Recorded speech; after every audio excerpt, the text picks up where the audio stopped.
8 मई 2026 को अमेरिकी युद्ध विभाग ने परस्यू नामक सार्वजनिक पोर्टल लॉन्च किया, जो राष्ट्रपति द्वारा यूएपी मुठभेड़ों की रिपोर्टिंग व अनसीलिंग के लिए है। कुछ ही दिनों में लाखों लोग पहली बार डीक्लासिफाइड फाइलों को स्क्रॉल कर रहे थे और खुद से पूछ रहे थे, क्या सरकार वाकई में एलियंस को छुपा रही थी? हमने थोड़ा और गहराई में जाकर देखा, न कि खुद देखी गई घटनाओं में, बल्कि उनके नीचे की भूरचना में।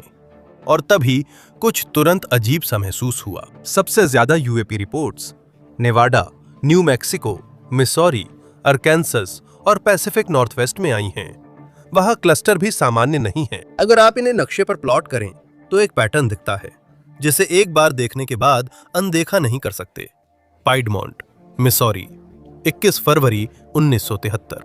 रेगीबोन, मिसौरी में यूएस हाईवे 60 पर अपनी हाई स्कूल बास्केटबॉल टीम को घर ले जा रहे थे। शहर से करीब 20 मील दक्षिण में आसमान से एक तेज रोशनी की किरण सीधी नीचे आई। तब पाइडमोंट के लोगों को नहीं पता था कि उनका शहर उत्तरी अमेरिका की सबसे भूगर्भीय सक्रिय फॉल्ट प्रणालियों में से एक पर है। उनके पैरों के नीचे की जमीन पहले ही उन्हें कुछ बता रही थी। उस एक घटना ने दशक की सबसे बड़ी यूएफओ लहर को जन्म दिया। कुछ ही महीनों में पाइडमोंट पुलिस विभाग ने 1500 लोगों के शहर से 500 से अधिक कॉल दर्ज की थी। एक स्कूल टीचर ने मवेशियों के ऊपर चमकीली वस्तु मंडराते देखने की रिपोर्ट दी। अचानक पाइडमोंट सबसे चर्चित शहर बन गया। Doctor Harley Rutledge South East Missouri State University के भौतिकी विभाग प्रमुख थे। 1973 से 1980 के बीच उन्होंने ओजार्क रिजेस पर प्रोफेसरों, स्नातक छात्रों और एक पायलट को विश्वविद्यालय स्तर के उपकरणों के साथ तैनात किया और 7 साल तक वहां से नहीं गए। उनकी टीम ने जो पाया उसे नजरअंदाज करना मुश्किल है। ये रोशनी अक्सर खास क्वार्ट्ज युक्त चट्टानों के पास दिखाई देती थी। ये पैटर्न स्थानीय भूविज्ञान से मेल खाता था, लेकिन हवाई अड्डों से नहीं। क्या सच दफन हो गया है? सरकारी फाइलों या गवाहों के बयानों में नहीं, बल्कि असली जमीन में।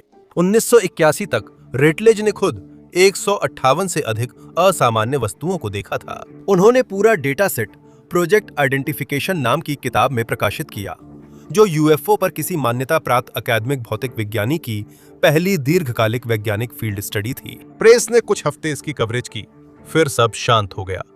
रेटलेज का 2006 में निधन हुआ, बिना अपने काम के लिए कोई संघीय शोध अनुदान पाए।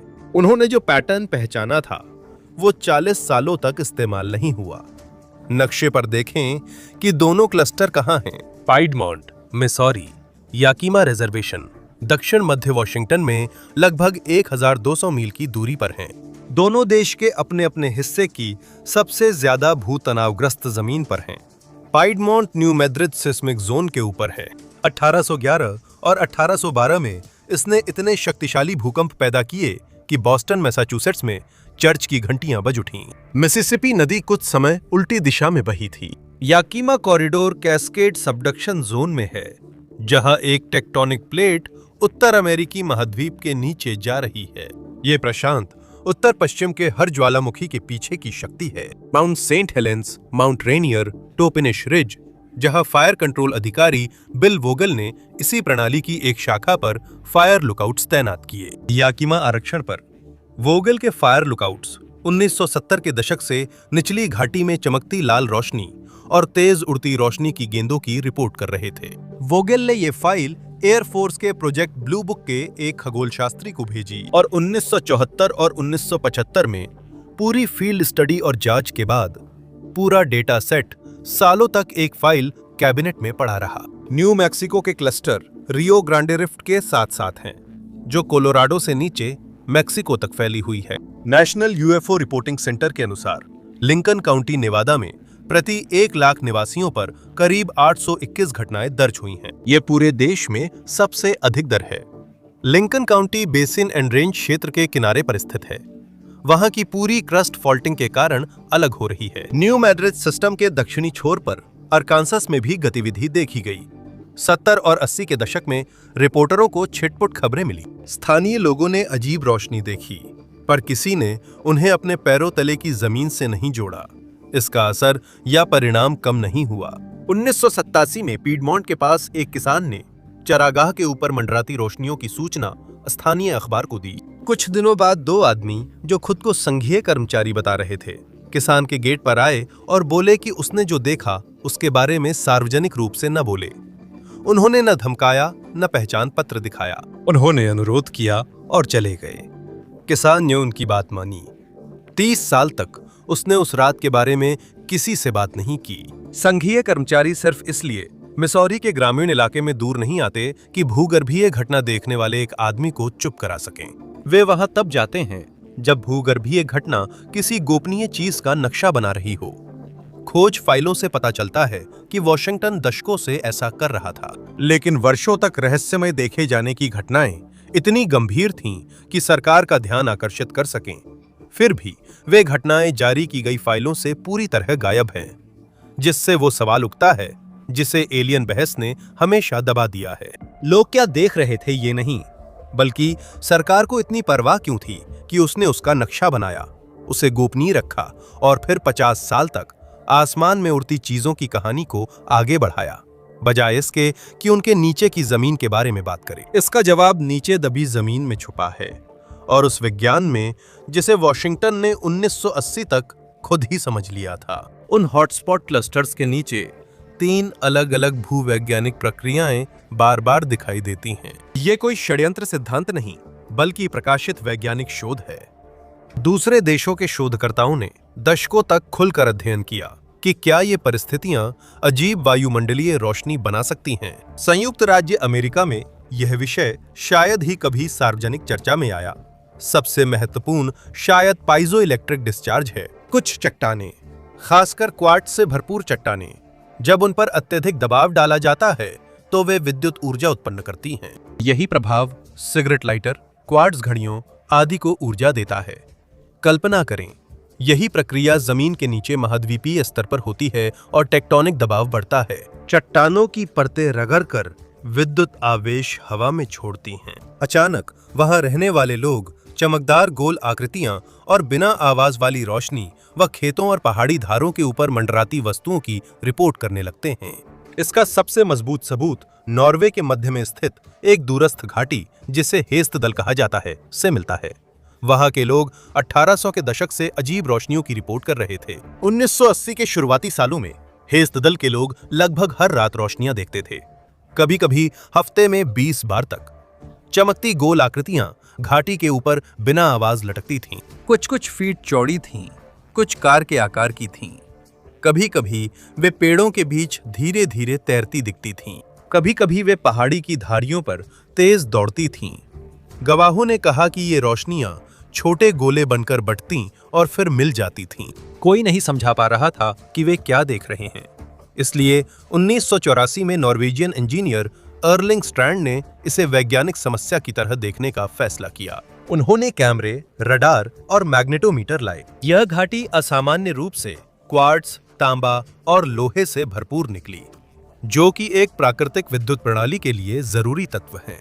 इतालवी खगोल भौतिक विज्ञानी मासिमो टियोडोरानी ने जांच में भाग लिया और हेस्टडाल को पृथ्वी की सबसे अधिक अध्ययन की गई प्रकाश घटनाओं में से एक बना दिया। जो उन्होंने पाया उसे अनदेखा करना कठिन था। कुछ चमकदार प्लाज्मा जैसी गोलाकार वस्तुएं 19 किलोवाट तक की ऊर्जा उत्सर्जित कर रही थीं, जो एक सामान्य हेलीकॉप्टर सर्चलाइट से 10 गुना से भी अधिक चमकीली थीं। लेकिन सबसे अजीब खोज आसमान में नहीं थी, वो उन रोशनी के नीचे जमीन पर थी। तेओदोरनी की टीम ने सबसे बड़ी गोलाकार वस्तुओं के ठीक नीचे की चट्टानों में अधिक रेडियोधर्मिता पाई। भूविज्ञान में बदलाव साफ दिखा, जिससे पाइजोइलेक्ट्रिक सिद्धांत को अनदेखा करना कठिन हो गया। अब यह सिर्फ गवाहों की बात नहीं थी, विद्युत गतिविधि को मापा जा सकता था। चट्टानें सबूत को संभाले हुए थीं। अब भी घाटी की कुछ संरचनाओं में गीगर काउंटर हल्की रेडियोधर्मी असामान्यताएं दिखाता है, उन्हीं जगहों पर जहां कभी बड़ी रोशनियां मंडराती थीं। हेस्टडल अकेला मामला नहीं है, ऐसी चट्टानों और दबाव वाली अन्य घाटियां भी ऐसी रोशनियां बना सकती हैं। ओज़ार्क्स उन जगहों में से एक है, कैस्केड्स दूसरी है, बेसिन एंड रेंज तीसरी है। पीडमोंट के नीचे की बेसमेंट चट्टान उत्तरी अमेरिका के सबसे पुराने क्वार्ट्स में से एक है। ये सैकड़ों मिलियन सालों से दबाव में है। प्रटलज ने वहीं विद्युत चुंबकीय उछाल मापे जहां रोशनी दिखी थी। उनके पास उसका नाम नहीं था, लेकिन उनका डेटा वही है जो टेओडोरानी ने बाद में दूसरे देश में बेहतर उपकरणों से रिकॉर्ड किया। पिएडमोंट के लोगों ने कोई एलियन यान नहीं देखा, बल्कि जो देखा वह असली था। विश्वसनीय रिपोर्टों के अनुसार इसका कारण किसी दूसरे ग्रह से आए मेहमानों से नहीं था। जो उन्होंने देखा वह तनावग्रस्त क्रिस्टलीय चट्टान के ऊपर होने वाली पाइजो इलेक्ट्रिक डिस्चार्ज घटना के अनुरूप है। हर महाद्वीप पर बड़े भूकंपों के समय ऐसी विद्युत डिस्चार्ज दर्ज की गई है।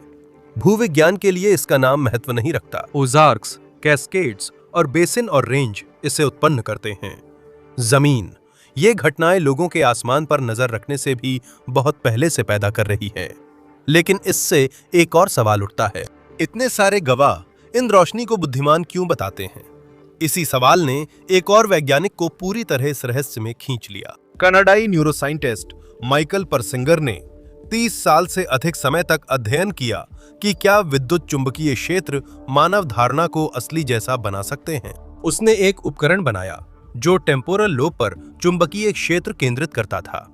इसका परीक्षण करने वालों ने रोशनी देखने या उपस्थिति महसूस करने की बात कही। उनमें से कुछ ने आसमान में वस्तुएं घूमती हुई देखी।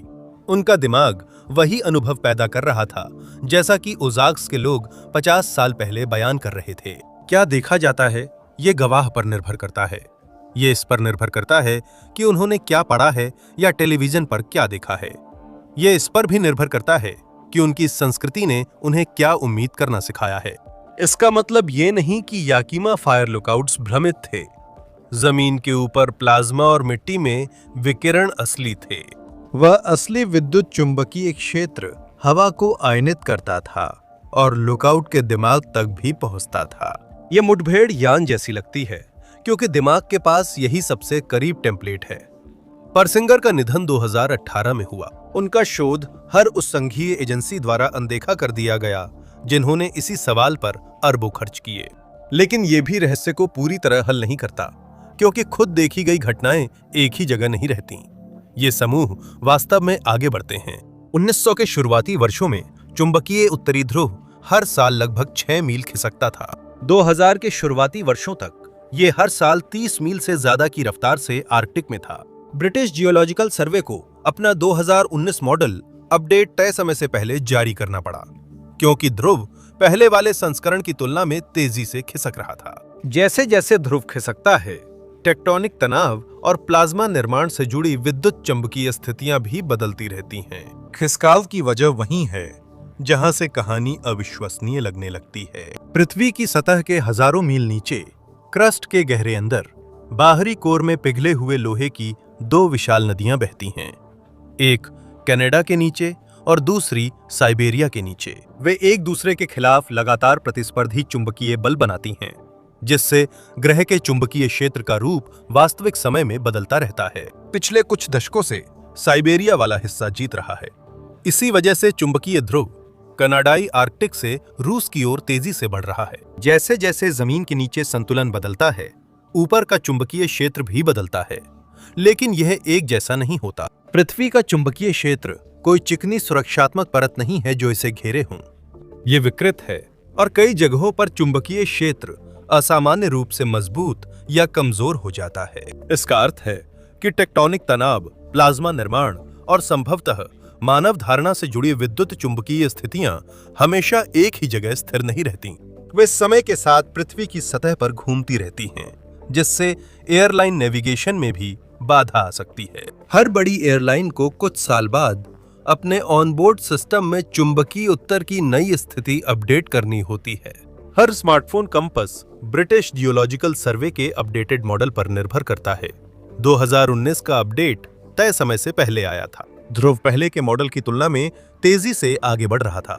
आर्कटिक के ऊपर उड़ान भरने वाले पायलट अब वे चार्ट इस्तेमाल करते हैं जो 10 साल पहले इस्तेमाल नहीं होते थे। 2009 में लंदन के पास स्थित स्टैनस्टेड एयरपोर्ट को अपनी रनवे की संख्या 2305 से बदलकर 2204 करनी पड़ी क्योंकि चुंबकीय दिशा बदल गई थी। टैम्पा इंटरनेशनल एयरपोर्ट ने 2011 में भी ऐसा किया था। यही बदलाव अपडेट्स और यूएपी कॉरिडोर्स को आगे बढ़ाता है। अब मिसौरी चलते हैं।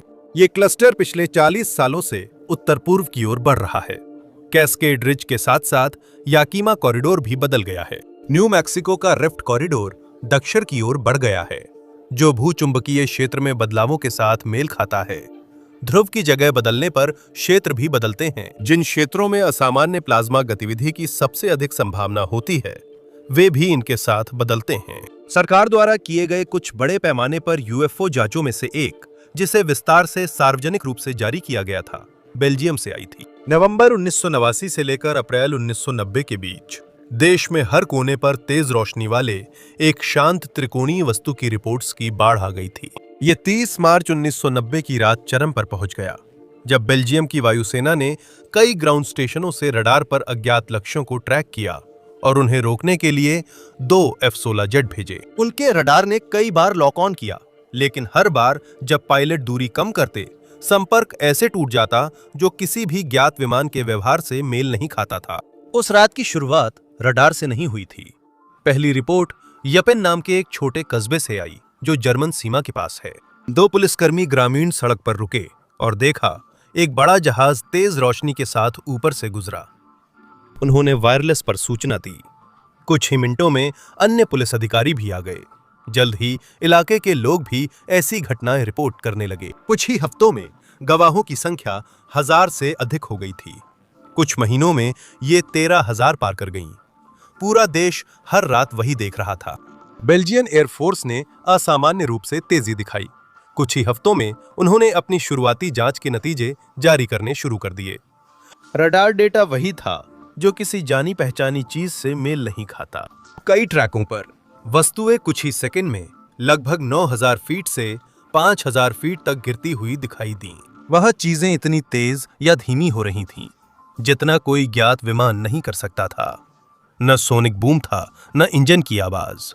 स्टेल्थ जेट, मौसम के गुब्बारे और वायुमंडलीय चालों को नकारने के बाद बेल्जियम वायुसेना ने नागरिक शोधकर्ताओं के साथ रडार टेप जारी किए। मेजर विल्फ्रेड डी ब्रूवर, जो बेल्जियम एयर स्टाफ के लिए संचालन की निगरानी करते थे, ने कहा कि जिन वस्तुओं पर उन्होंने नजर रखी वे किसी भी ज्ञात तकनीक से परे थीं। बेल्जियम ने उनके पास जो भी था सब कुछ प्रकाशित कर दिया और वे आगे बढ़ गए। फ्रांस का अपना आधिकारिक यूएपी कार्यक्रम है, GEIPAN। ये 1977 से चल रहा है और इसकी केस फाइलें दशकों से सार्वजनिक हैं। उनकी रिपोर्ट्स को मैप करने पर कुछ समान दिखता है। वे विशेष भूगोलिक क्षेत्रों में दिखाई देते हैं। मासिव सेंट्रल, प्रांतीय आल्प्स, पिरेनीज की तलहटी। ये क्षेत्र जनसंख्या घनत्व की बजाय टेक्टोनिक संरचना से तय होते हैं। यही पैटर्न फ्रांस में भी दिखता है, जैसा अमेरिका में देखा गया। देखे जाने की घटनाएं भूगर्भीय संरचना से जुड़ी हैं। सबसे प्रसिद्ध मामला 1981 में ट्रांस एंड प्रोवांस का है। किसान रेनाटो निकोलाई ने देखा कि एक छोटा यान उसके खेत में उतरा और मिट्टी पर गोल जलने का निशान छोड़ गया। नमूनों को लिया गया और प्रयोगशाला की परिस्थितियों में उनका विश्लेषण किया गया। आधिकारिक रिपोर्ट में निष्कर्ष था कि किसी वस्तु के जमीन छूने से मिट्टी की रासायनिक संरचना बदली। यह रिपोर्ट प्रकाशित हुई थी, कोई भी इसे पढ़ सकता था और ये मामला आज भी गैपन के अभिलेखागार में मौजूद है। जहां फ्रांस अपने डेटा को सूचीबद्ध और प्रकाशित कर रहा था, वहीं अमेरिका उन्हीं दशकों में ऐसी रिपोर्टों से निपट रहा था, पर उन्होंने डेटा जारी नहीं किया। इससे अलग कहानी बनी। अंतरिक्ष यान, रिवर्स इंजीनियरिंग, बरामद एलियन शरीर। ये कहानी पूरी तरह आकाशीय वस्तुओं पर केंद्रित थी और हमेशा ऊपर ध्यान बनाए रखा। न उन जगहों की जमीन पर, न ही भूवैज्ञानिक प्रणालियों पर जो ये तय कर सकती थीं कि घटनाएं कहां कब हुईं, और न ही इस संभावना पर कि वह अज्ञात चीज अंतरिक्ष में नहीं बल्कि जमीन के बहुत करीब की परिस्थितियों में चल रही थी, जो हमें फिर से पीडमॉन्ट के बाहर किसान के पास लाता है। 1987 में जो 2 सरकारी आदमी उसके घर के गेट पर आए थे, वे शायद इसलिए नहीं आए थे क्योंकि सरकार एलियंस को छुपा रही थी। 2026 में जारी फाइलों की अहमियत ये नहीं कि वे किसी एक कारण की ओर इशारा करें, बल्कि ये दिखा सकती हैं कि किस जानकारी को प्राथमिकता मिली और किसे नहीं। दशकों तक जनता की बातचीत आसमान में उड़ती चीजों के विचार पर ही टिकी रही। अंतरिक्ष यानों के बारे में बात करना कहीं आसान था, बजाय इसके कि भूगोल, भूविज्ञान या पर्यावरणीय परिस्थितियों की जांच की जाए। इस तरह की सोच ने लोगों की खोज को सीमित कर दिया। फिर एक आदमी ने यूएपी समुदाय में हलचल मचा दी। जुलाई 2023 में प्रतिनिधि सभा की एक उपसमिति ने आधुनिक अमेरिकी इतिहास की सबसे ज्यादा देखी जाने वाली यूएपी सुनवाई आयोजित की। पूर्व एयरफोर्स इंटेलिजेंस अधिकारी डेविड ग्रुश ने शपथ लेकर गवाही दी। उन्होंने बताया कि वे 14 साल अमेरिकी खुफिया में रहे और यूएपी टास्क फोर्स में नियुक्त हुए, जो बाद में all domain anomaly resolution office AARO बना। उन्होंने कहा कि अमेरिकी सरकार ने दशकों तक गुप्त कार्यक्रमों के माध्यम से अज्ञात यानों की जांच और बरामदगी की है। उन्होंने बरामद किए गए मटेरियल से जुड़े गैर मानव जैविक तत्वों के दावों का भी उल्लेख किया। हर बड़े नेटवर्क पर इसकी पूरी कवरेज थी। उनका नाम 48 घंटों के भीतर हर जगह था। एक सेवानिवृत्त नौसेना पायलट डेविड फ्रेवर ने उनके साथ गवाही दी। फ्रेवर FA-18 स्क्वाड्रन के कमांडिंग ऑफिसर थे जब उनके दल ने 2004 में कैलिफोर्निया तट के पास अप्रसिद्ध टिक टैक ऑब्जेक्ट का सामना किया था। एक अन्य गवाह रयान ग्रेव्स ने गवाही दी कि उनके स्क्वाड्रन ने 2014 और 2015 के बीच वर्जीनिया तट के पास नियंत्रित हवाई क्षेत्र में लगभग रोजाना अज्ञात वस्तुओं को ट्रैक किया था। पेंटागन ने ग्रश के कार्यक्रम के अस्तित्व से इनकार किया। AARO ने अगले साल एक रिपोर्ट प्रकाशित की। इसमें किसी भी एलियन तकनीक का कोई सबूत नहीं मिला। ग्रश की गवाही और आधिकारिक रिकॉर्ड के बीच का अंतर जनता को एक ही बहस में उलझा हुआ छोड़ गया। क्या सरकार एलियंस को छुपा रही थी? पूरी बहस ने असली सवाल को नजरअंदाज कर दिया।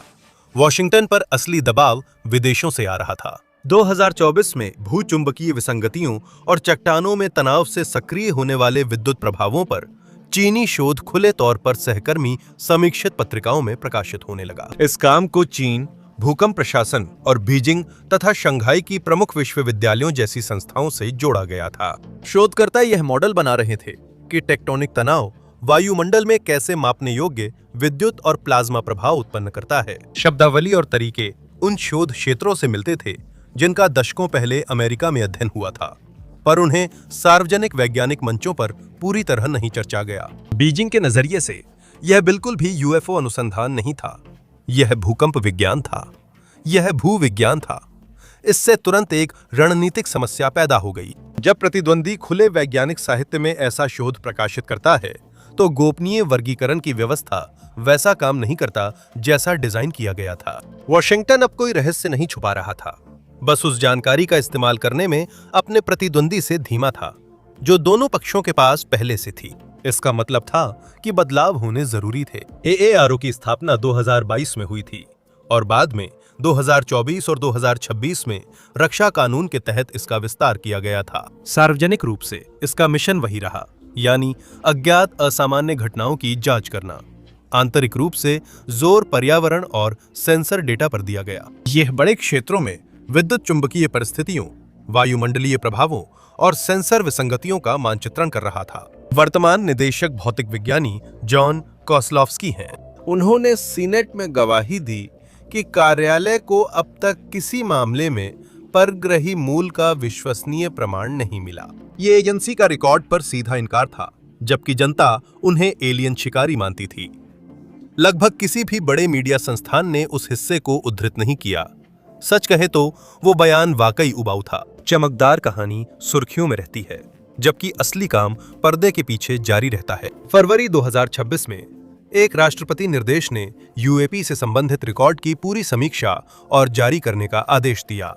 इसका दायरा बहुत व्यापक था। इसमें युद्ध विभाग, राष्ट्रीय खुफिया निदेशक का कार्यालय, नासा, FBI, ऊर्जा विभाग और AARO शामिल थे।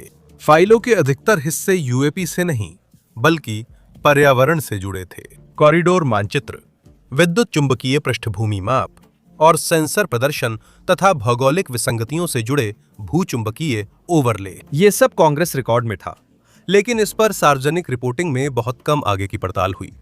समानांतर रूप से कहीं और कुछ और विकसित होने लगा था। 2025 तक चीन के हाइपरसोनिक हथियार और निर्देशित ऊर्जा प्रणालियां संचालनात्मक स्तर पर थीं और अमेरिकी क्षमताओं का अंतर कम हो गया था। जैसे जैसे प्रणालियां परिपक्व हुईं, सैन्य योजना ने उन पर्यावरणीय स्थितियों पर ज्यादा ध्यान दिया जो पता लगाने और ट्रैकिंग को प्रभावित करती हैं। इसमें वही भूचुंबकीय विसंगति गलियारे थे जिन्हें पहले वायुमंडलीय और सेंसर अध्ययनों में पहचाना गया था। रूसी और चीनी अभ्यास उन क्षेत्रों से लगातार अधिक मेल खाने लगे। ये जरूरी नहीं कि ये जानबूझकर किया गया हो, बल्कि ये गलियारे वैश्विक नेविगेशन व कमांड एंड कंट्रोल संवेदनशीलताओं से भी मेल खाते हैं। पश्चिमी अमेरिका में मिसाइल डिफेंस रडार एरेज ने अज्ञात गड़बड़ियों को दर्ज करना शुरू कर दिया। नागरिक शोधकर्ताओं ने स्वतंत्र डेटा सेट्स में एक ही समय पर समान विसंगतियां दर्ज की। 2026 की शुरुआत तक AARO के सक्रिय केस सिस्टम में 2000 से अधिक रिपोर्टें थीं। तब तक ये केवल असामान्य रीडिंग्स तक सीमित नहीं था, ये था कि क्या वही पर्यावरणीय हालात जो सेंसरों को प्रभावित कर रहे थे, बुनियादी ढांचे के लिए भी खतरा है। मार्च 1989 में एक अकेले भूचुंबकीय तूफान ने पूरे हाइड्रो-क्यूबेक पावर ग्रिड को ध्वस्त कर दिया था। इसमें 90 सेकंड लगे, लेकिन ब्लैकआउट 9 घंटे तक चला।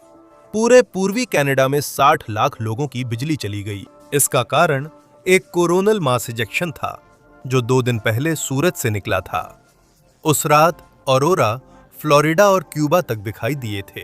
जिस प्रक्रिया ने उस ग्रिड को गिराया था, वही प्रक्रिया छोटे स्तर पर यूएपी कॉरिडोर गतिविधि भी उत्पन्न करती है। पृथ्वी का चुंबकीय क्षेत्र बाधित होने पर विद्युत धाराएं जमीन में जा सकती हैं। वे धाराएं फिर लंबी प्रवाहकीय प्रणालियों जैसे ट्रांसमिशन लाइनों के माध्यम से यात्रा करती हैं, जहां वे बड़े पैमाने पर ट्रांसफार्मरों को ओवरलोड कर सकती हैं। अधिकतर मामलों में नुकसान केवल क्षणिक नहीं होता। हाई वोल्टेज ट्रांसफार्मर पूरी तरह नष्ट हो सकते हैं और आकार व निर्माण सीमाओं के कारण बदलने में सालों लग सकते हैं। रक्षा और खुफिया प्रणालियां भी असामान्य रीडिंग्स को उन्हीं कच्चे इनपुट्स के साथ समझने की कोशिश करती हैं। डेटा ज्यादा अलग नहीं है, लेकिन उसकी व्याख्या जरूर अलग है। नाटो साझेदार खुफिया एजेंसियों ने भी उसी समय अपने पुराने यूएपी मामलों की जांच शुरू की, जब वॉशिंगटन फाइलें जारी करने जा रहा था। यूके में इसमें 1980 की रेंडलेशम फॉरेस्ट घटना का पुनर्मूल्यांकन भी है, जो यूरोप की सबसे चर्चित सैन्य घटनाओं में से एक है। यूएस एयरफोर्स के वे कर्मचारी शामिल हैं जो RAF बेंटवाटर्स में तैनात थे और जिन्होंने बेस के पास पेड़ों में कई रात अजीब रोशनी देखी थी। Deputy base commander Charles halt ने घटना रिकॉर्ड की, जिसमें जंगल में चमकदार वस्तुएं घूमने और जमीन पर अजीब उपकरण रीडिंग्स का जिक्र किया। मुद्दा सिर्फ रिपोर्टिंग का नहीं, बल्कि दशकों की चुप्पी के बाद पुराने मामलों का फिर से आधिकारिक तौर पर उठाया जाना है। ये सब अमेरिकी समकक्षों के साथ समन्वय में हो रहा है। ये एक सहयोगी कदम का संकेत है, सिर्फ एक देश का फैसला नहीं। अमेरिका में युद्ध सचिव पीट हेग्सेथ ने राष्ट्रपति के आदेश पर यूएपी से जुड़े रिकॉर्ड जारी करने के समर्थन में सार्वजनिक रूप से बयान दिया है। इस बीच जापान ने 2026 में पुष्टि की कि उसके पास अपना यूएपी अभिलेखागार है, जिसमें रिकॉर्ड फुटेज भी है, और उसने राष्ट्रीय सुरक्षा प्रतिबंधों के तहत सीमित सार्वजनिक खुलासे की तैयारी शुरू कर दी है। मित्र देशों की सरकारें मिलकर कदम बढ़ा रही हैं। अब ये केवल एक अमेरिकी राजनीतिक घटना नहीं लगती, ये पूरे नाटो खुफिया समुदाय में एक समन्वित रीसेट जैसा लगता है। अगर आप 2024 और 26 के बीच रिपोर्ट की गई गतिविधियों को देखें, तो कुछ क्षेत्र बार बार सामने आते हैं। पूर्वी न्यू मैक्सिको में यह समूह रॉसवेल, सोकोरो और व्हाइट सैंड्स मिसाइल रेंज के बीच मोटे तौर पर एक त्रिकोण बनाता है। उस त्रिकोण का एक कोना, सोकोरो, पहले से ही अमेरिकी यूएफओ इतिहास का हिस्सा है। 1964 में सोकोरो पुलिस अधिकारी लॉनी जमोरा ने एक सामान्य कॉल का जवाब देते हुए एक सूखे नाले में एक यान देखने की रिपोर्ट दी थी। उन्होंने एक छोटा अंडाकार आकार की वस्तु का वर्णन किया। उसके पास सफेद ओवरऑल पहने 2 आकृतियां थीं, और जब वह जमीन से ऊपर उठी तो उसने तेजी से सीधा ऊपर उड़ान भरी। इस मामले की समीक्षा प्रोजेक्ट ब्लू बुक में की थी, और इसे आज भी उसकी सबसे ज्यादा उद्धृत और विश्वसनीय मामलों में माना जाता है। आज भी उसी सामान्य क्षेत्र से रिपोर्टें आती रहती हैं, अक्सर रेगिस्तानी इलाकों के ऐसे ही हिस्सों से। रॉसवेल ठीक इसके उत्तर में स्थित है। अब ये शहर इस मिथक के आसपास बसा है, लेकिन जिस इलाके से ये रिपोर्टें आती हैं, वो लोगों की सोच से बड़ा है। आसपास का काउंटी क्षेत्र लगातार नई देखे जाने की घटनाएं दर्ज कर रहा है, जिनमें से अधिकतर स्थानीय रिपोर्टों में नहीं होती। रॉसवेल के नीचे वही तनावग्रस्त क्रिस्टलीय चट्टान है जिसने ओजार्क्स की गतिविधि बनाई थी। ये रोशनी जमीन से ही निकलती है। और पश्चिम में प्यूजेट साउंड क्षेत्र में गतिविधि 2024 और 25 के दौरान बढ़ गई, जिससे क्षेत्रीय मीडिया में रुक रुक कर कवरेज मिली। कैस्केड रेंज की पश्चिमी तलहटी के पास के गलियारे में देखे जाने की घटनाएं रिपोर्ट की गईं, जो घाटियों से समुद्र तट तक फैला है। ये उसी सबडक्शन जोन के समानांतर है जिसने 50 साल पहले टोपेनिश गतिविधियों को जन्म दिया था। ओजार्क पठार गलियारे के भीतर 2024 और 2025 में उत्तरी अरकानसस में भी वही पैटर्न देखे गए। यह क्षेत्र संकुचित तलछटी परतों और पुरानी आग्नेय संरचनाओं द्वारा परिभाषित है, जो दीर्घकालिक टेक्टोनिक तनाव में हैं। रिपोर्टें आमतौर पर मवेशी पालकों, शिकारी और बफेलो नदी पर रिवर गाइड से आती हैं। ये सभी लोग रात के आसमान और स्थानीय विमानों की आवाजाही के तरीके से परिचित हैं। समय के साथ रिपोर्ट की गई गतिविधि का केंद्र 1970 के दशक की घटनाओं के पहले समूह की तुलना में थोड़ा दक्षिण पूर्व में दिखता है। नेवादा कॉरिडोर में गतिविधि को विस्तार से प्रलेखित किया गया है। जुलाई से दिसंबर 2025 के बीच कई गवाहों ने नेलिस एयरफोर्स बेस के व्यापक प्रशिक्षण क्षेत्र के ऊपर चमकीले गोलों के समूह देखे जाने की रिपोर्ट दी। कुछ गवाहों में स्थानीय उड़ान संचालन से परिचित ड्यूटी से बाहर सैन्य कर्मी भी शामिल थे। एनिग्मा लैब्स डेटाबेस ने 16 अप्रैल 2024 को नेलिस के ऊपर गठन में आगे बढ़ते 3 टिमटिमाते गोलों के फुटेज को सत्यापित किया। 2025 तक नेवादा डेटा सेट में 2023 से सैकड़ों दर्ज और समीक्षा की गई घटनाएं थीं, जिससे ये अमेरिका के सबसे अधिक रिपोर्ट किए गए क्षेत्रों में से एक बना। ये अलग अलग कहानियां नहीं हैं, ये एक ही कहानी है जो एक जैसी भूवैज्ञानिक संरचना वाली अलग अलग जगहों पर दोहराई जा रही है। इन सभी को प्रकाशित फॉल्ट डेटा के साथ प्लॉट करो, इन्हें जियोमैग्नेटिक इंटेंसिटी ओवरले के साथ प्लॉट करो। वही नक्शा फिर से दिखता है। यही नक्शा वॉशिंगटन पिछली आधी सदी से संभाल रहा है। पेंटागन की पहली रिलीज में 161 फाइलें थीं, जिनमें अधिकांश काफी सेंसर की गई थीं। इस रोलआउट को कई एजेंसियों ने मिलकर समन्वित किया, लेकिन जब विश्लेषकों ने आर्काइव को छांटना शुरू किया तो उसकी संरचना किसी भी दस्तावेज से ज्यादा दिलचस्प लगी। सबूतों की कोई एकल श्रेणी नहीं थी, इसमें कई स्तर थे। पुरानी नासा तस्वीरों में कुछ असामान्य दृश्य थे जिन्हें एजेंसी ने औपचारिक रूप से नहीं समझाया। अंतरिक्ष यात्रियों के डीब्रीफिंग नोट्स में अपोलो युग के मिशनों के दौरान अज्ञात प्रकाश घटनाओं का वर्णन था, और हाल की सैन्य सेंसर रिकॉर्डिंग्स में इंफ्रारेड में ट्रैक हवाई वस्तुएं थीं जो ज्ञात विमान या वायुमंडलीय प्रभावों से मेल नहीं खाती थीं। यानी ये फाइलें कोई एक कहानी नहीं, बल्कि अलग अलग समय और प्रणालियों में एक जैसी घटनाओं का बार बार जिक्र कर रही थीं। फिर पहले ही हफ्ते में संख्या बदल गई। 161 फाइलें 158 हो गईं। युद्ध विभाग ने नहीं बताया क्या और क्यों हटाया गया। अलग देखें तो यह प्रशासनिक सुधार लगता है। भौतिकी संदर्भ में जारी की गई जानकारी लंबे रिकॉर्ड्स का छोटा हिस्सा है, जो उन्हीं भौगोलिक क्षेत्रों से संबंधित है जहां रिपोर्टें अक्सर आती हैं। अधिकांश सामग्री उन्हीं क्षेत्रों के पुराने देखे जाने के पैटर्न से मेल खाती है, और जहां ये पैटर्न ज्यादा हैं, वहीं संपादन हुए हैं। समय भी उल्लेखनीय है।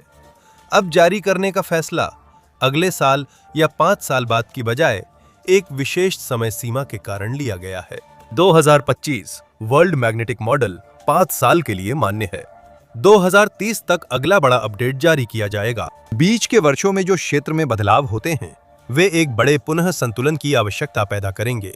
वॉशिंगटन के पास 50 साल से बना कॉरिडोर मैप अब हकीकत से मेल नहीं खाएगा। ऐतिहासिक रिकॉर्ड अब जारी हो रहा है, जबकि जमीन पढ़ने का तरीका पहले ही बदल चुका है।